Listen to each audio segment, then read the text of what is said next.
Audio Jungle.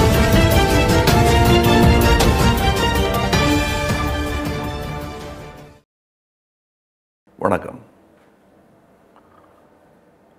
Sridevi அவர்கள் ஒரு அற்புதமான நடிகை, உச்ச நட்சத்திரம். இவையெல்லாம் விபத்துக்கள் அல்ல, முயன்று படிப்படியாக அந்த குழந்தை நடந்து வந்த பாதை. கிட்டத்தட்ட குழந்தையாகவே எனக்கு அவங்கள தெரியும். என் கூட நடிக்க வரும்போது அவங்க குழந்தை பெண், அதாவது இதில் கவிஞர் ரொம்ப அழகாக எழுதியிருப்பார், கன்னிமையில் எனக்கு கண்டேன் உனை நானேன்னு. அந்த மாதிரி அவங்க ஒரு 15-16 வயசில் நான் சந்தித்தேன் அவங்கள. குழந்தைத்தனம் மாறாத ஒரு பெண்ணாகத்தான் அவர்கள் இருந்தார்கள். நான் அவங்களுக்கு கிளாஸ் டீச்சருக்கு, கிளாஸ் பியூப்பிள் லீடர் மாதிரி, சட்டாம்பிள்ளை மாதிரி நான் அவங்கள ஒரு 2 பேரும் ஒரே ஸ்கூலில் படித்தவங்கிற மாதிரி உணர்வு தான் எனக்கு இருக்குது. அது உண்மையும் கூட. 3 முடிச்சுக்கு அவங்க வரும்பொழுது நான் அவங்களுக்கு கூட நடிக்கிற நடிகனாக மட்டுமல்ல, பாலச்சந்தர் அவர்களின் உத்தரவின் பேரில் அவர்களுக்கு நடனம் கற்றுக் கொடுப்பது, அசைவுகள் கற்றுக் கொடுப்பது, அந்த மாதிரி சின்ன சின்ன விஷயங்கள், ஒரு கிளாஸில் மூத்த பையங்கிற மாதிரி அவங்க கூட என் பழக்கம் தொடங்கியது. 27 படங்கள்.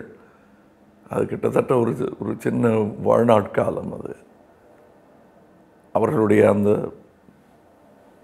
வாழ்க்கையில் ஒரு பகுதி வரை நான் அவங்க கூடயே பயணித்து கொண்டிருந்தேன். பிறகு அவங்க ஹிந்தியில் பெரிய நட்சத்திரமான போது கூட கொஞ்சம் தூரம் போனேன் நான்.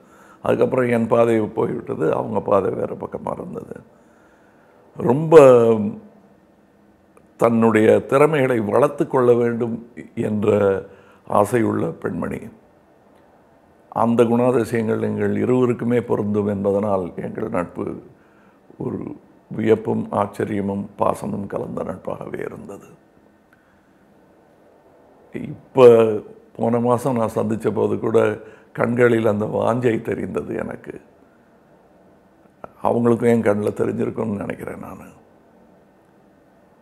இன்னைக்கு காலையிலேருந்து அந்த பாட்டு மனசில் ஓடிக்கிட்டே இருக்கு எனக்கு. கண்ணதாசன் எழுதி கொடுத்த அந்த தாலாட்டை தான் இப்பொழுது பாட வேண்டும் அவருக்கு.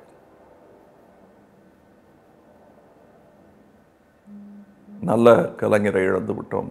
ஆனால் அவர் விட்டு சென்ற உத்வேகம் அதுபோல் பல தமிழ் கலைஞர்களை உருவாக்கும். தமிழ்நாட்டுக்கு இந்திய அளவில், உலக அளவில் பெருமை சேர்த்த பெரும் தாரகை அவர். వణకం. ఏంటండి వీడియో నచ్చిందా? అయితే ఓ లైక్ వేసుకోండి, లేదంటే ఓ కామెంట్ చేయండి. ఎప్పటికప్పుడు మా వీడియోస్ చూడాలంటే సబ్స్క్రైబ్ చేసుకోండి.